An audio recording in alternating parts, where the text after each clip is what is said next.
గతేడాది ఉత్తరప్రదేశ్ కుంభమేళాలో పూసలు అమ్ముతూ సోషల్ మీడియాలో రాత్రికి రాత్రే సెలబ్రిటీగా మారిన మోనాలిసా బౌన్స్లే ఊహించని వివాదంలో చిక్కుకున్నారు.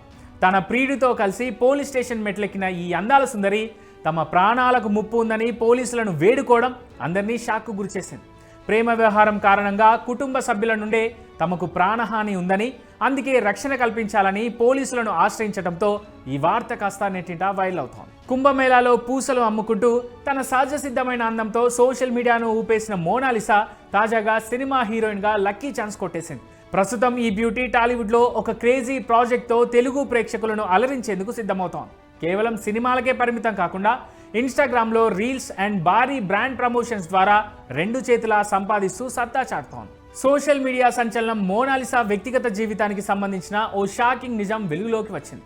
గత ఏడాదిన్నరగా కేరళకు చెందిన ఫర్మాన్ ఖాన్ అనే యువకుడితో ఆమె రహస్యంగా ప్రేమాయణం సాగిస్తున్నట్టు తేలింది.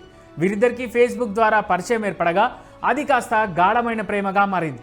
అయితే వీరి ప్రేమను ఇరు కుటుంబాల పెద్దలు అంగీకరించకపోవడంతో మోనాలిసా తన ప్రియుడి కోసం కేరళకు చెక్కేసింది. తమ ప్రాణాలకు ముప్పు ఉందని భావించిన ఈ జంట తిరువనంతపురం పోలీసులను ఆశ్రయించి రక్షణ కల్పించాలని వేడుకుంది. స్టార్డమ్ ఎంజాయ్ చేస్తున్న సమయంలోనే ఇలా ప్రియుడి కోసం ఇల్లు దాటి రావడం, పోలీస్ స్టేషన్ మెట్లెక్కడం ఇప్పుడు ఇండస్ట్రీలో హాట్ టాపిక్గా మారింది.